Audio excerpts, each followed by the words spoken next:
नमस्कार, मैं पूजा यादव और आप देख रहे हैं देश दर्शन न्यूज। दिल्ली के शराब नीति घोटाले से जुड़े मनी लॉन्ड्रिंग केस में अरविंद केजरीवाल जेल में बंद है। वहीं सोमवार को देश की सर्वोच्च न्यायालय में दिल्ली सीएम केजरीवाल के वकील ने बताया कि केजरीवाल की ईडी द्वारा की गई गिरफ्तारी अवैध है।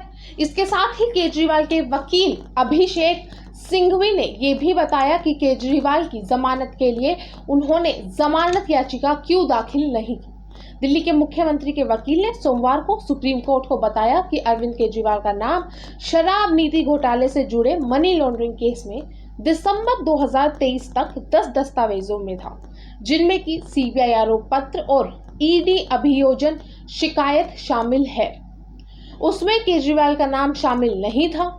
केजरीवाल को मनी लॉन्ड्रिंग विरोधी कानून के अनुसार बिना किसी पूछताछ या उनके बयान की रिकॉर्डिंग के बिना उनके घर से गिरफ्तार कर लिया गया था। केजरीवाल के वकील अभिषेक मनु सिंघवी ने यह कहा है कि गिरफ्तार करने की शक्ति गिरफ्तार करने की आवश्यकता के समान नहीं है। अपराध को सामने लाना होगा, केवल संदेह नहीं। ये धारा 45 पीएमएलए जो कि धन शोधन निवारण अधिनियम है, उसकी सीमा की भी है। अंतरिम रिहाई की याचिका दाखिल क्यों नहीं की और हिरासत को अवैध क्यों बताया? केजरीवाल ने अपनी गिरफ्तारी को शीर्ष अदालत में चुनौती दी है और अंतरिम रिहाई के लिए एक आवेदन दायर किया है, जिसमें कि तर्क दिया गया है कि गिरफ्तारी अवैध है। उस सब के बाद भी हिरासत में रखा जाना भी गैर कानूनी है। निचली कोर्ट में क्यों नहीं दाखिल की याचिका?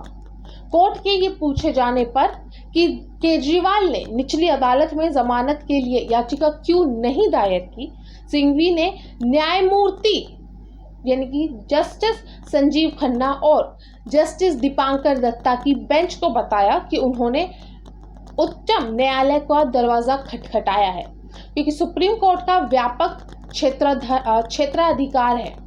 बता दें कि दिल्ली उच्च न्यायालय द्वारा सुरक्षा देने से इनकार करने के बाद प्रवर्तन निदेशालय यानी कि ईडी ने 21 मार्च को केजरीवाल को गिरफ्तार कर लिया था। मुख्यमंत्री फिलहाल तिहाड़ जेल में बंद है। केजरीवाल ने तर्क दिया है कि अदालत द्वारा सुरक्षा देने से इनकार करना गिरफ्तारी का आधार नहीं हो सकता। केजरीवाल के वकील सिंघवी ने कहा कि अंतरिम जमानत से इनकार गिरफ्तारी के लिए केजरीवाल के घर आने का अधिकार नहीं हो सकता। इस केस में गिरफ्तारी 1.5 साल तक नहीं हुई। इसके बाद उन्हें घर से गिरफ्तार किया। उन्होंने वहां धारा 50 का बयान दर्ज नहीं किया। गिरफ्तारी को राजनीतिक से प्रेरित अपने हलफनामे में केजरीवाल ने अपनी गिरफ्तारी को राजनीति से प्रेरित बताते हुए इसकी निंदा की है और तर्क दिया है कि इसका उद्देश्य मौजूदा आम चुनाव के दौरान सत्तारूढ़ दल को अनुचित लाभ पहुंचाना है।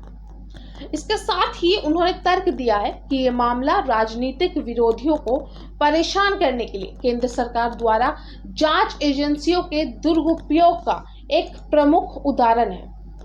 आखिर अब आपको बताते हैं कि इस पूरे मामले में ईडी ने क्या तर्क दिए हैं। बता दें कि ईडी ने तर्क दिया है कि केजरीवाल की गिरफ्तारी उनके पूर्ण असहयोगतात्मक रवैये के कारण आवश्यक हो गई थी। हलफनामे में कहा गया है कि केजरीवाल ने 9 बार तलब किए जाने के बावजूद जांच अधिकारी के समक्ष उपस्थिति नहीं होकर पूछताछ से बच रहे थे और उन्होंने पीएमएलए की धारा 17 के तहत अपना बयान दर्ज करते समय वह टामटोल और असहयोग कर रहे थे, जिसके बाद ये ईडी द्वारा गिरफ्तारी करना आवश्यक हो गया। फिलहाल इस मामले में कोर्ट कल भी सुनवाई करेगा और फिर बताएगा कि आखिर कल क्या फैसला इस मामले पर लिया जाएगा। उसी के साथ साथ कल मनीष सिसोदिया के मामले पर भी कोर्ट में सुनवाई होनी है। पिछली बार कोर्ट ने मनीष सिसोदिया की हिरासत को 30 अप्रैल तक बढ़ा दिया था और राजधानी कोर्ट ने ईडी की गिरफ्तारी के अंदर अरविंद केजरीवाल और के कविता की न्यायिक हिरासत को 7 मई तक बढ़ा दिया था।